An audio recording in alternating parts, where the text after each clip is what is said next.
안녕하십니까. 3월 16일 화요일 말씀 묵상 함께 시작하겠습니다. 오늘도 귀한 성도님들의 모든 하시는 일들 가운데, 그 가정 가운데, 모든 만남 가운데 간구합니다. 무엇보다도 주님께서 우리를 사랑하신다는 사실을 확인하시는 하루가 되기를 소망합니다. 오늘 본문은 사도행전 18장 1절에서부터 11절까지 말씀입니다. 아가야에서의 사역이 이어지고 있는데요. 아덴에서의 사역은 끝나고 이제 고린도에서의 사역 이야기가 나오고 있습니다. 이 본문을 통해서 또한 하나님께서 주시는 은혜가 있기를 바랍니다. 이 삶 가운데, 이 모든 인생 가운데 하나님께서 일하신다는 것을 확인하는 하루가 됩니다.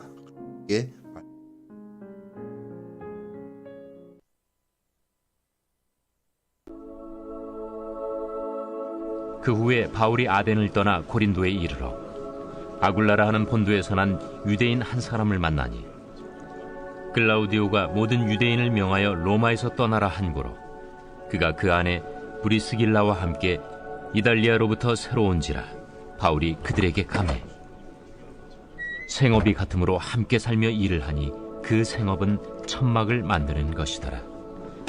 안식일마다 바울이 회당에서 강론하고 유대인과 헬라인을 권면하니라.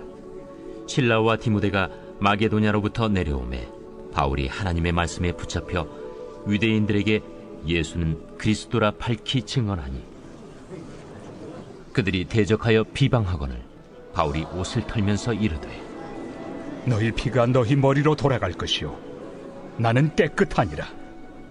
이후에는 이방인에게로 가리라 하고 거기서 옮겨 하나님을 경외하는 디도 유스도라 하는 사람의 집에 들어가니 그 집은 회당 옆이라. 또 회당장 그리스보가 온 집안과 더불어 주를 믿으며 수많은 고린도 사람도 듣고 믿어 세례를 받더라. 밤에 주께서 환상 가운데 바울에게 말씀하시되 두려워하지 말며 침묵하지 말고 말하라. 내가 너와 함께 있음에 어떤 사람도 너를 대적하여 해롭게 할 자가 없을 것이니 이는 이 성 중에 내 백성이 많음이라. 1년 6개월을 머물며 그들 가운데서 하나님의 말씀을 가르치니라.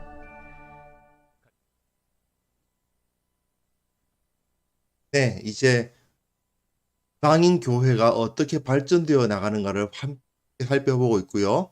그리고 바울의 둘째 여행, 제2차 전도 여행을 살펴보고 있죠.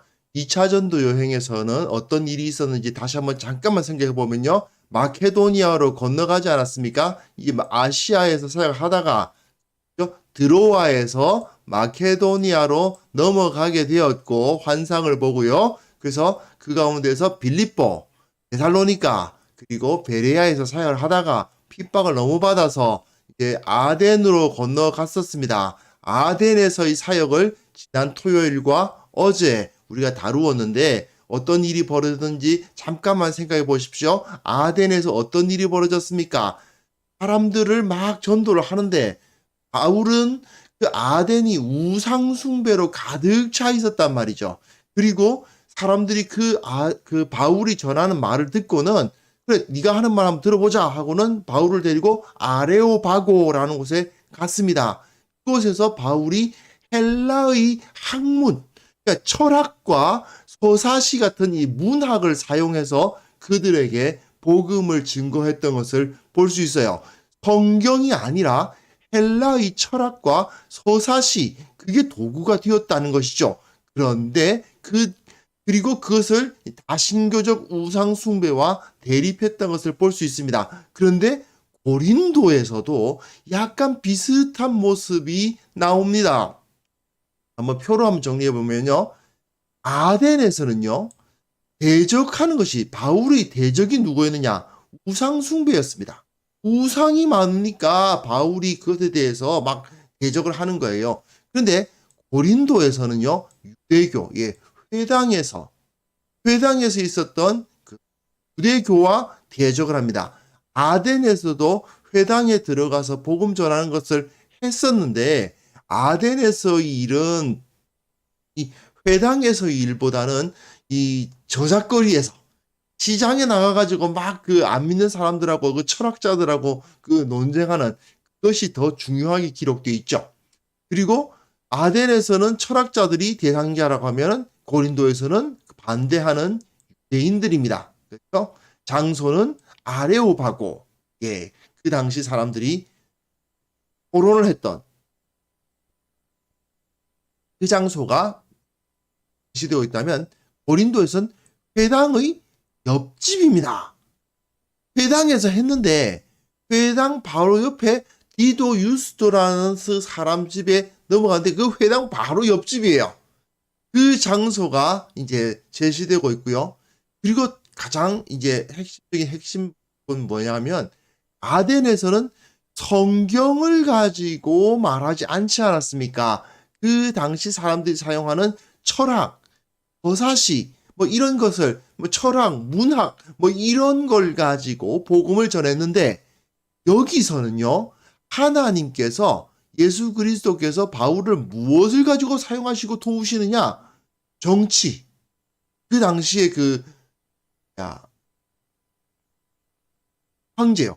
황제가 사용한 그 정치적인 활동이나 또는 바울이 사용하고 있었던 그 직업, 이게 천자는 일, 그리고 또한 법률. 오늘 본문에서는 안 나오겠습니다만 내일 본문에 나올 거예요. 이 법률이라든지 이런 것이 사용되어서 하나님의 뜻이 나타나는 것을 볼 수 있습니다. 즉 회당에서 구약 성경 율법을 읽음으로써만 하나님의 뜻이 나타나는 것이 아니고 철학과 문학을 통해서도 세속적인 학문을 통해서도 그리고 세속의 정치 또는 직업, 법 뭐 이런 것들을 통해서도 하나님께서는 일하고 계시고 그곳에서 사람들을 부르시고 사람들을 구원하시는 일을 하신다는 거죠. 이게 바로 아가야라고 하는 이 아가야를 다른 말로 헬라라고도 부르거든요. 헬라는 이제 아가야와 같은 말이라고 할 수 있는데 그러니까 이것이 결국 뭡니까? 그리스 문명의 핵심 부족. 아테네 아닙니까? 아테네. 예. 그리스 문명의 핵심부입니다. 아덴과 고린도는 그야말로 그 당시 모든 문명의 핵심부였는데 그곳에서 어떤 일이 벌어진다? 철학, 문학, 정치, 뭐 경제, 법 이런 것들을 통해서 이런 것들을 통해서 하나님의 뜻이 나타나고 하나님의 나라가 세워지는 것을 보여주는 겁니다. 본문을 들어가 보시면요. 바울이 이제 아덴을 떠났습니다. 고린도로 가요. 위치를 한번 보면요. 한 80km 정도 떨어져 있을 때요. 지금 아테네가 있으면 여기가 고린도입니다. 이렇게 지금은 차로 가면 이렇게 한 80km 정도 떨어져 있다고 합니다. 지금은 여기에 정확하게 보이지 않지만 가늘게 이게 운하가 파여져 있어요. 그래서 배가 이리로 와서 이리로 통과해 나갈 수가 있습니다. 물론 큰 배는 안 된답니다. 이 운하를 판 게 오래돼가지고 요즘은 여기 운하가 있긴 있는데 이 운하가 관광용 운하가 있어요. 그런데 이 바울이 사는 당시만 해도 이곳에 운하가 없으니까 배가 어디까지 오느냐 하면 여기까지 옵니다. 배가 여기까지 와서 여기다 물건 실어놓고 또 서양 쪽에서 이쪽으로 배가 여기가 옵니다. 여기에 또 물건 풀어 넣는 거예요. 그러니까 서쪽의 물건과 동쪽의 물건이 만나는 곳이 어디냐? 이 고린도인 겁니다. 그러다 보니 엄청난 산업의 중심지인 거죠. 동쪽의 물건, 예를 들어서 이제 이 로마, 이 로마와 그리스 이런 지역에 있었던 그러한 물건과 이 동쪽 이 지역에 있는 물건이 어디서 만나느냐? 여기 나와 있지 않은데 여기서 만나는 거예요. 여기 조그만데 여기가 고린도거든요. 아가야에 있는 아테네 고린도. 예. 여기가 바로 고린도인데 이 고린도에서 이쪽에서 다 만나는 겁니다. 그래서 여기가 엄청난 그 상업의 중심지가 되었던 것이죠. 그 고린도에 이르렀습니다. 그런데 그 고린도에서 아굴라라고 하는 본도에서 난 유대인 한 사람을 만납니다. 본도가 어디냐? 예, 폰투스라고 되어 있는데요. 이 지역입니다. 원래 이 아굴라라는 사람은 여기서 태어난 사람인데, 그런데 어디서 자랐다? 예, 로마에서 자랐습니다. 굉장히 많이 이동하고 다닌 사람이네요. 여기서 태어났지만 여기서 생활하던 사람이었습니다. 그런데 이 사람이 글라우디오가 모든 유대인을 명하여 로마에서 떠나라 한 고로, 이게 무슨 일이냐? 이걸 우리가 좀 이해를 할 필요가 있는데요. 자, 글라우디오 황제가 유대인을 추방해 버립니다. 이 사람이 41년부터 54년 동안 재위한 제4대 로마 황제예요. 그런데 예수님께서 태어나시면서 천하로 호적하라 했던 그 아구스토가 1대입니다. 1대 황제고, 그 다음으로 세월이 지나서 이제 제4대 로마 황제가 다스리는 시대가 된 겁니다. 그런데 예수님이 아기였을 때 이제 그 아구스토 1대, 이제는 예수님께서 부활하시고 승천하시고 난 다음에 복음이 전파되고 있는데 지금 4대가 된 거예요. 그런데 로마에서 유대인들이 분쟁이 일어나는데, 그 분쟁의 이유가 뭐냐면 크레스토스라는 사람 때문이다, 뭐 이런 기록이 나와 있어요. 지금도. 근데 크레스토스가 누구냐? 근데 이 크리스토스, 즉 그리스도를 말하는 것이 아니겠느냐라고 지금을 봅니다. 무슨 소리냐? 로마에서 예수님을 믿은 사람들이 로마로 간 거죠. 그 오순절날 그 예루살렘에 왔던 수많은 유대인들이 있었지 않습니까? 거기서 베드로가 전하는 복음을 들은 사람들이 있죠. 그 사람들이 또한 자기가 살던 곳으로 흩어졌고 로마에도 갔던 겁니다. 로마에서 예수님을 믿게 된 사람들과 그리고 예수님을 받아들이지 않는 사람들이 있겠죠. 근데 로마의 유대인들이 그 가운데서 분쟁이 일어나는데 큰 소요가 일어난 겁니다. 막 그냥 좀 뭐랄까 대소동, 어떤 폭력 그런 것이 나타났던 모양이에요. 워낙에 유대인들이 로마에 많이 살고 있었습니다. 사실 유대인들은 주로 대도시 중심으로 살거든요. 데살로니가도 그렇고 뭐 에베소도 대도시고요. 고린도도 사실은 대도시고, 그리고 뭐 아덴도 꽤 많이 살았을 겁니다. 그런데 특히 로마에 많이 몰려 살고 있었는데, 그런데 유대인들이 그렇게 서로 뭐 크레스토스가 누군지 모르겠지만 그 크리스토스인지 크레스토스들 때문에 저 녀석들이 막 싸우고 있으니까 이 황제가 화가 나가지고 유대인들 다 나가 이렇게 된 거예요. 로마에서 다 꺼져 이렇게 된 거죠.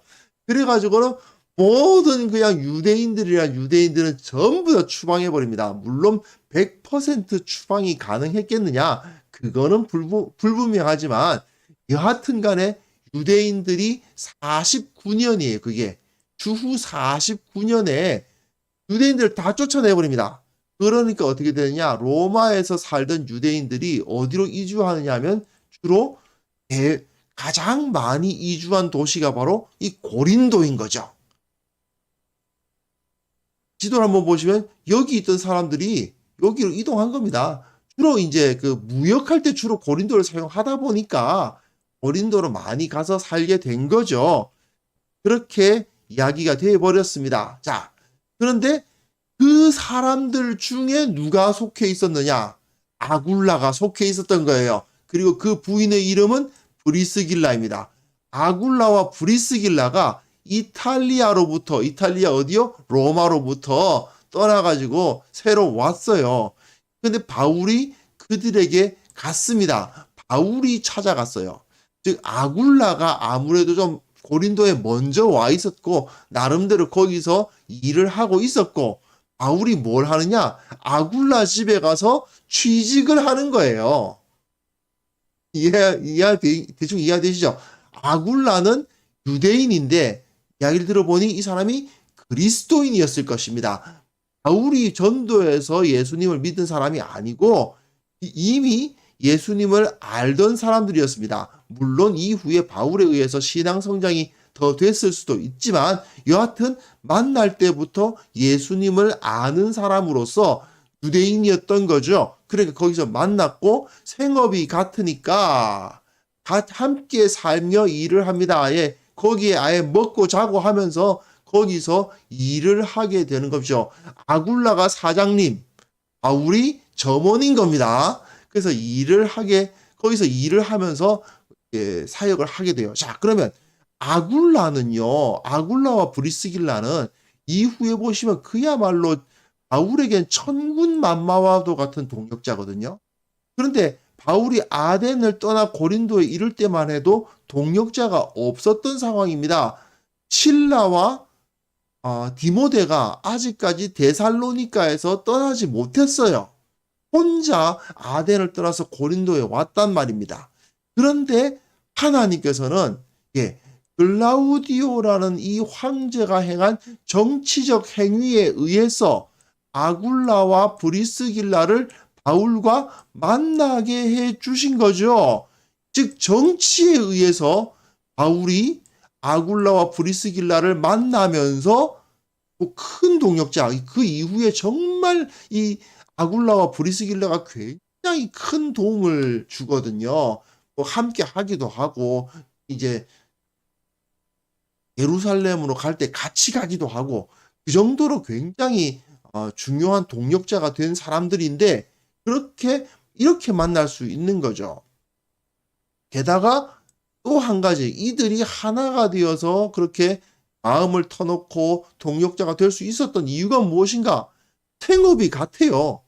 똑같이 이렇게 천짜는 일을 하는 거예요. 그러다 보니까 그 일을 함께 하면서 서로 마음을 나누고 동역자가 될 수 있었던 것입니다.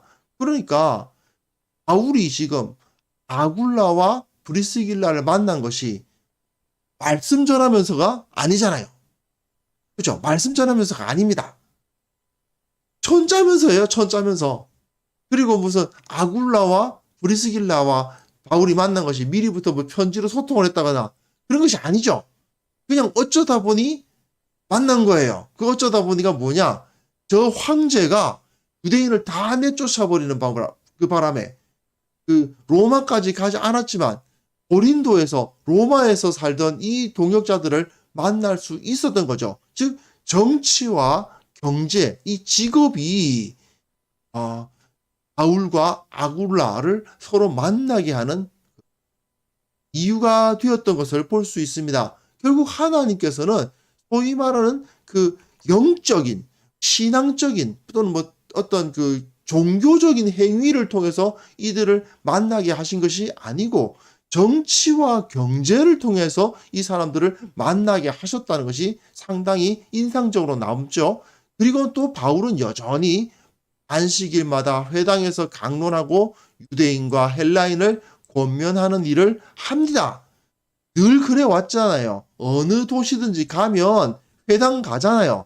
회당에 가서 이제 복음을 전하는데 아무래도 뭐 랍비 가말리엘한테 배우는 엄청난 지식인이니까 뭐 잘 가르쳤을 것입니다. 그런데 실라와 디모데가 마게도냐로부터 내려오매 드디어 실라와 디모데를 만난 거예요. 그 전까지는 회당에서 강론을 하고 유대인과 헬라인을 권면을 했는데도 불구하고 유대인들에게 예수는 그리스도라고 밝혀 증언하는 것을 실라와 디모데가 오기 전까지는 안 했다는 걸 알 수 있죠. 네. 그 전에는 그냥 가가지고 구약성경 쭉 가르친 거예요. 그러니까 어떻습니까?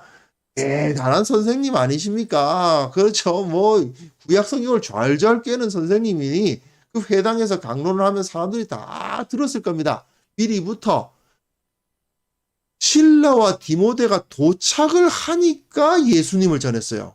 왜 그랬을까요? 여러 가지 이유가 있었을 겁니다. 아무래도 뭐 동역자가 좀 같이 있으면은 자기를 막 그렇게 심하게 핍박을 못하는 그런 것도 있을 수 있겠고, 또 만약에 또 여기서 핍박을 받아가지고 이 고린도에서 머물 수 없게 돼버리면 실라와 디모데가 또 자기 찾으러 어디까지 쫓아와야 돼요. 그러니까 곤란하잖아요. 아무래도 동역자들이 다 뭉치고 이제 그 팀이 한 자리에 모여서 이제 정비가 되면 그때 혹시 또 회당에서 복음 전하면 핍박받을 가능성이 매우 높으니까 그러니까 그때까지는 이제 못하고 다 뭉치고 난 다음에 같이 있는 상황에서 예수님을 전하고 그 다음에 뭐 이들이 뭐 받아들일 거면 받아들이고 핍박을 할 거면 핍박을 하고 이렇게 결정을 해야 될 거 아니겠습니까? 그러니까 이 동역자들이 다 도착한 다음에 이제 본색을 드러내서 예수 그리스도를 전한 것을 볼 수 있습니다. 그러니까 바로 그들이 대적하여 비방하는 일이 벌어지죠.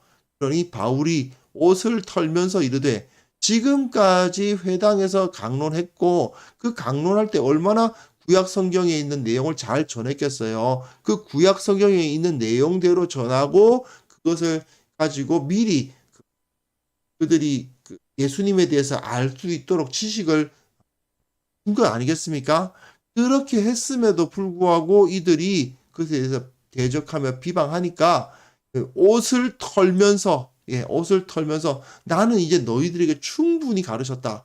그런데 너희 피가 너희 머리로 돌아갈 것이요 나는 깨끗하니라. 나는 충분히 복음을 다 전했는데 너희가 그것을 받아들이지 않으니 나는 이제 더 이상 너희들 이야기 안 한다. 이후에는 이방인에게로 가리라 하고 이 고린도의 회당에도 이방인들이 있었던 거죠. 똑같은 현상이 나타났던 겁니다. 도시의 회당을 찾아가서 회당에서 유대인들을 향해서 복음을 전하니까 유대인들은 오히려 바울을 핍박하고 물론 유대인들 중에서도 받아들이는 사람들이 있지만요. 하지만 대부분의 유대인들은 바울을 핍박하고 오히려 대부분의 이방인들이 그 복음을 받아들이는 일들이 벌어졌죠. 똑같은 현상이 고린도에서도 나타났던 것을 볼 수 있습니다. 그러면서 거기서 옮겨서 하나님을 경외하는 디도 유스도의 이름이 자체가 디도 유스도라는 이름 자체가 이 라틴어식 이름이거든요. 그러니까 이 사람은 분명히 이방인입니다. 이 이방인의 집에 들어가니까 그 집이 어디냐? 회당 옆이에요. 그 유대인의 회당에서 모여서 있는데 그 바로 옆집. 그 집이 바로 디도 유스도라는 사람의 집입니다. 거기 들어가서 그러니 한번 생각해 보십시오. 지금까지 그 유대인 회당을 드나들었던 이방인들은 바로 옆집에 가면 돼요. 그죠? 그 바로 옆집에 있는 디도 유스도의 집에 가서 바울의 이야기를 들으면 됩니다.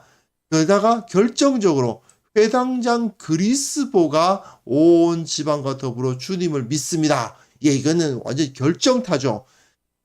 거기에 있는 유대인들이 많이 있었다 하더라도 대부분이 그 바울의 말을 안 믿었다고 해봅시다. 그런데 회당장, 그 회당의 책임을 지고 있었던 그리스보가 온 집안이 예수님을 믿어버렸어요.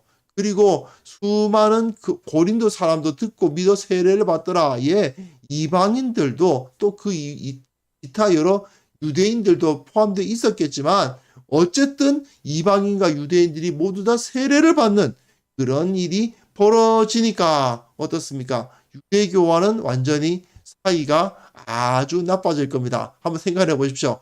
좀 전에 막 거기서 가르치던 사람이 예수를 전하는 바람에 사이가 나빠졌는데 이 사람이 바로 옆집 가가지고 그거 하고 있단 말이죠. 그러니 우리 그 회당을 드나들던 이방인들이 다 그 옆집에 가고 있어요. 그러니 그 회당에 모여있는 사람과 그 회당 옆집에 모여있는 사람들이 사이가 어떻겠습니까? 아주 뭐 살벌하겠죠. 그런 현상이 지금 벌어지고 있는 겁니다. 그런데 밤에 주님께서 환상 가운데 바울에게 말씀하시되 두려워하지 말며 침묵하지 말고 말하라.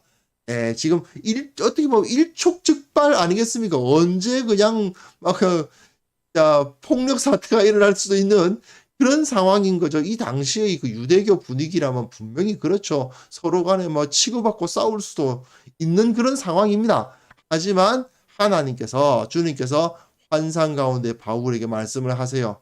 두려워하지 말고 옆집 사람들 신경 쓰지 말고 침묵하지 말고 말하라고 이야기하십니다. 그리고 내가 너와 함께 있겠다. 나 너와 함께 있겠다.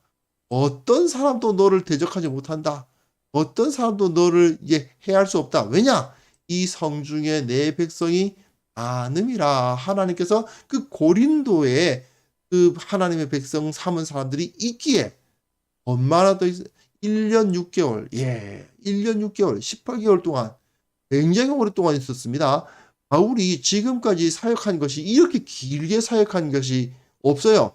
사실은 좀 더 길게 사역한 3년 가까이 사역한 곳이 있는데 그게 바로 에베소입니다. 3차 전도 여행 때 나타났던 에베소고 그 이전까지는 이렇게 오랫동안 머물렀던 도시는 없죠. 근데 1년 6개월 동안은 그 가운데 머물면서 하나님의 말씀을 가르치는 모습을 볼 수 있습니다. 여기서도 우리가 살펴볼 수 있는 것은 무엇입니까? 하나님께서는 이 사람들을 하나님의 백성들을 바울에게 보내주신 거예요.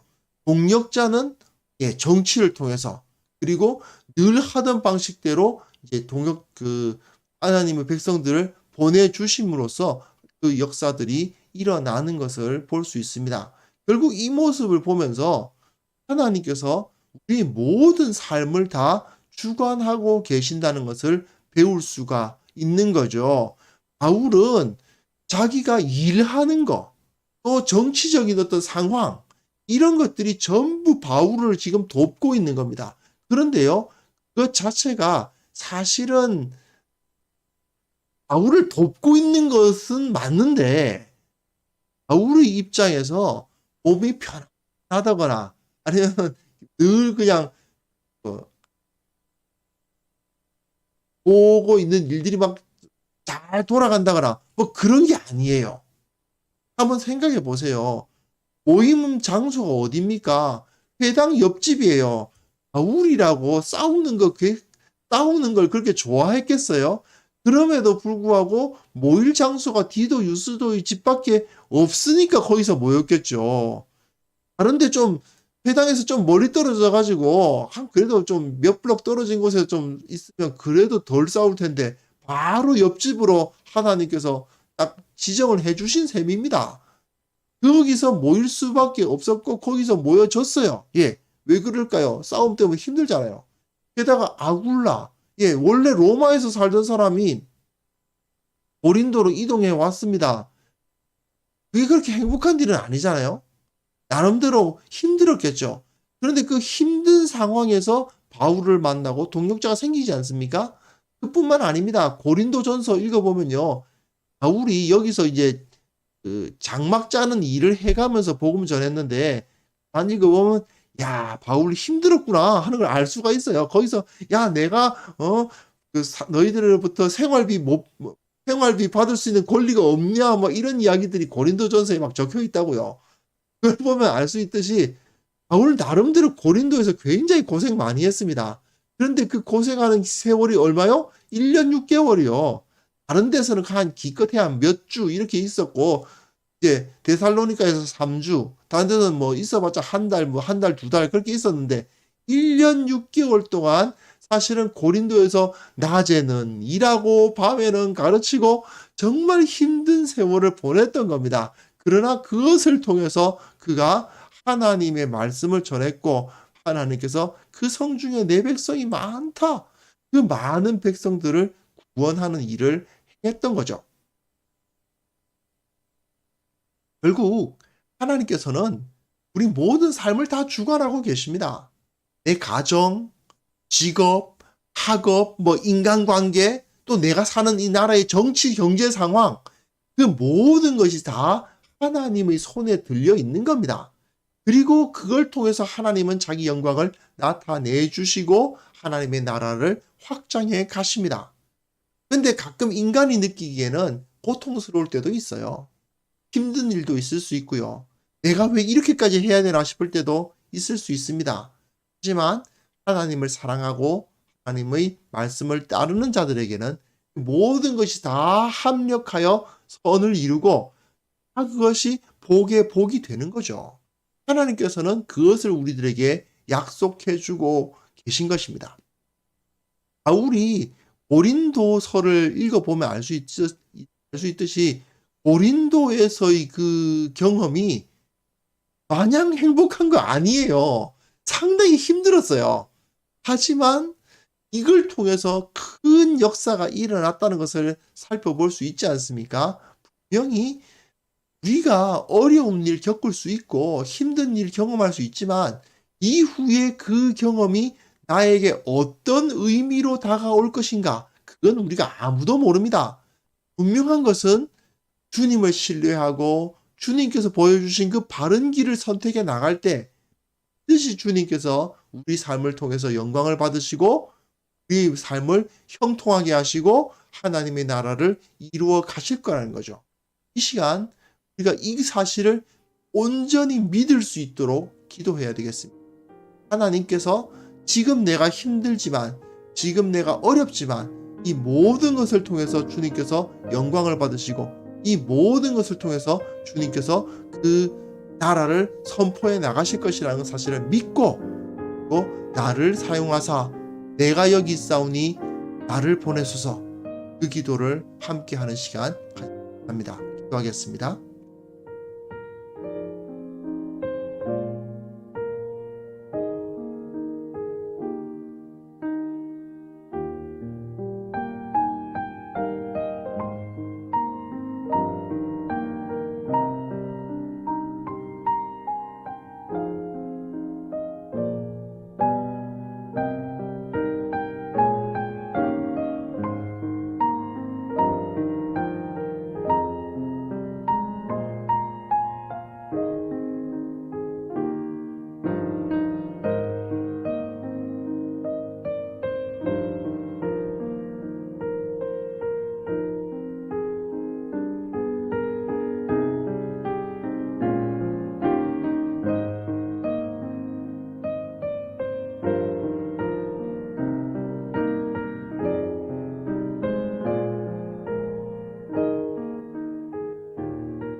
하나님 아버지, 주님께서 우리의 삶을 주관하고 계신다는 사실을 이 모든 것을 사용해서 영광 받으신다는 사실을 믿게 하여 주옵소서.